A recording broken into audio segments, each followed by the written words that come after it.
Okay, g'day all and welcome to another video. So today I wanted to share with folks just a couple of little exercises to improve your octaves.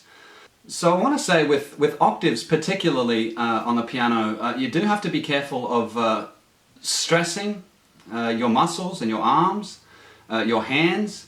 You don't want to stress your muscles. So whenever you start to feel pain in your arms when you're practicing octaves, you're probably doing something wrong.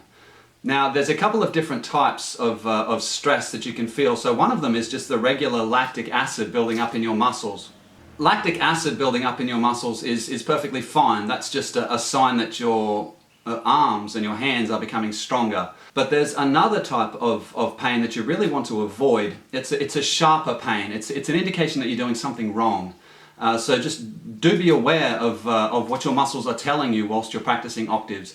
And if you ever feel pain when you're practicing octaves, stop practicing, maybe just analyze and study a little bit how you're holding your hand and the movements that you're making and try to improve it. Or talk to a piano teacher and have them watch the way that you're practicing and ask them if they can pinpoint maybe a better way to practice. Okay, but one thing that you can do with octaves is just play the scales in double octaves. So we've got both of our hands on the keys at the same time, and we just play up and down, something like this. This would be an example of B flat major.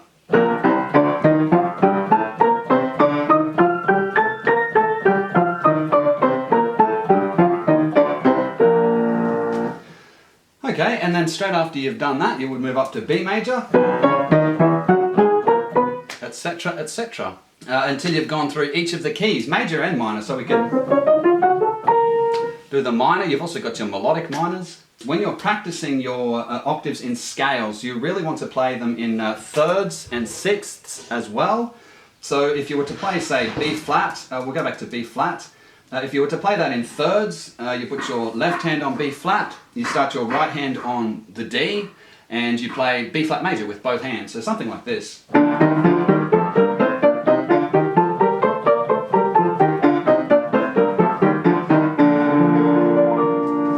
I find that's very useful, and if we were to do the same thing in sixths, then your left hand would start on the D and your right hand would start on the B flat, and once again we're playing the B flat major scale, so it would look something like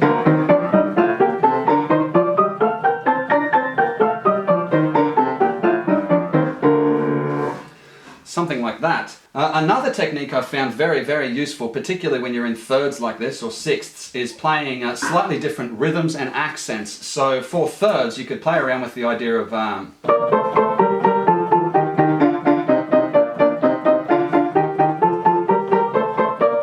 something like that, and this one.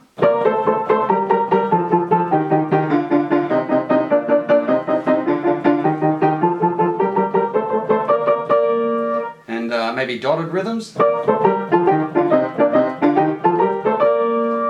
triplets and duplets.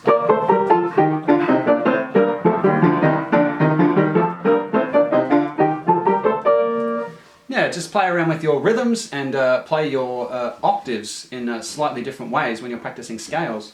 Okay, so this exercise will help you play a lot of passages in quite advanced romantic music, something like a Liszt. You'll see this sort of stuff. Contrary motion octaves. So if we start on something like D and we play the chromatic scale, it looks something like this.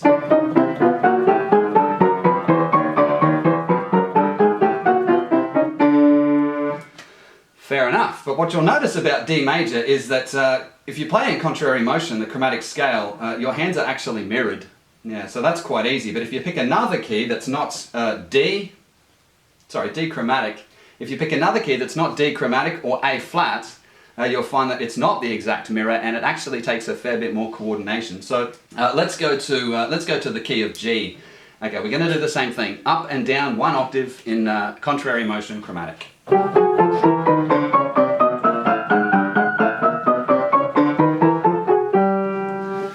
Yeah, so if you go up and down 2 octaves with that, using each of the chromatic scales, if you do that daily, then your coordination, your hands, particularly in contrary motion chromatic octaves, will just improve greatly.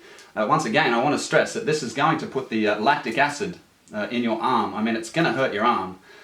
Just so long as it doesn't strain it to the point of pain, you should be fine. If it's just regular fatigue that's building up, then what you can do is just have a bit of a break during your octaves practice and come back to it later. And you'll find that over the course of a week or two of playing, a lot of octaves, your arms will become much, much stronger, and the stamina that you've built up in your arms will be, able to play octaves for 5-10 minutes at a time.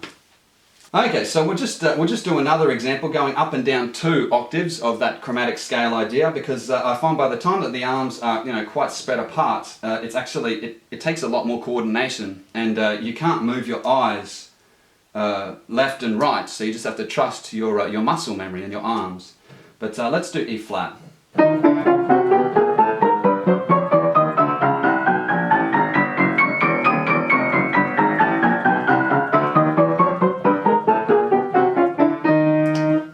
Like I said, you'll find this in classical music, or certainly particular virtuosic classical music. Things like Liszt, I think you got something like that. And at the end of the Second Hungarian Rhapsody, I think there's a similar idea. Or he's got, what was it going to be? Something like... Yeah, so you'll find contrary motion chromatic octaves a lot in romantic music, particularly Liszt, I think, but certainly others as well. So another thing that you can do is, I actually find this more difficult, but the regular scales, major and minor in contrary motion. So if we take something like, well, let's get A major. Yeah, something like that's a really good coordination test as well. Okay, so for the next exercise, this is really a technique to improve your coordination and your rhythmic abilities with cross rhythms. So cross rhythms are really, really important, and they make your brain think. You've got to stay ahead of your brain. So in this exercise, we're going to go back to chromatic scales again, but what I'm going to do is instead of playing both of the hands together, what we're going to do is play duplets in the right hand to 1 in the left hand. So this is quavers in the right hand to crotchets in the left hand, and it looks something like this.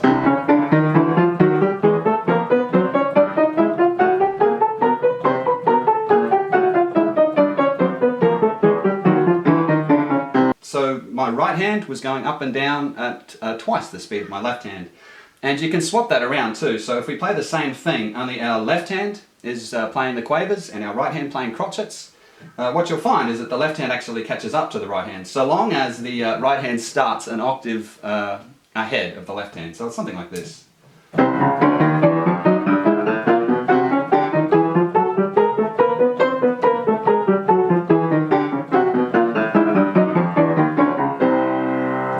Yeah, something like that. So it's a really, really good coordination test. Okay, so that's really only the beginning of cross rhythms, and another interesting cross rhythm that you might try is duplets against triplets. So here I'm going to play triplets with my right hand and duplets with my left hand, and we'll see how we go.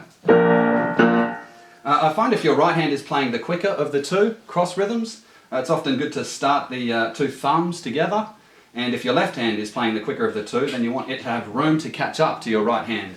So you might put your left hand an octave below. Okay, but this is triplets in the right hand and duplets in the left hand.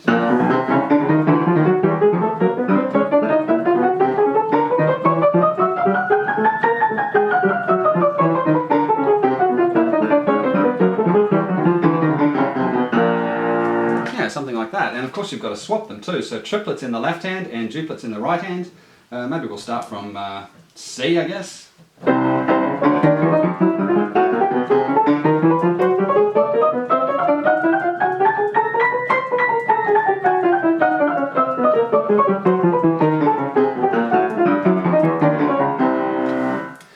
Okay, so I'll admit that it doesn't sound great, but as a coordination test, as an octave exercise, that's absolutely excellent, both for octaves and for cross rhythms. Okay, so another cross rhythm that you might try is slightly more complicated. This is quadruplets or semi-quavers against triplets.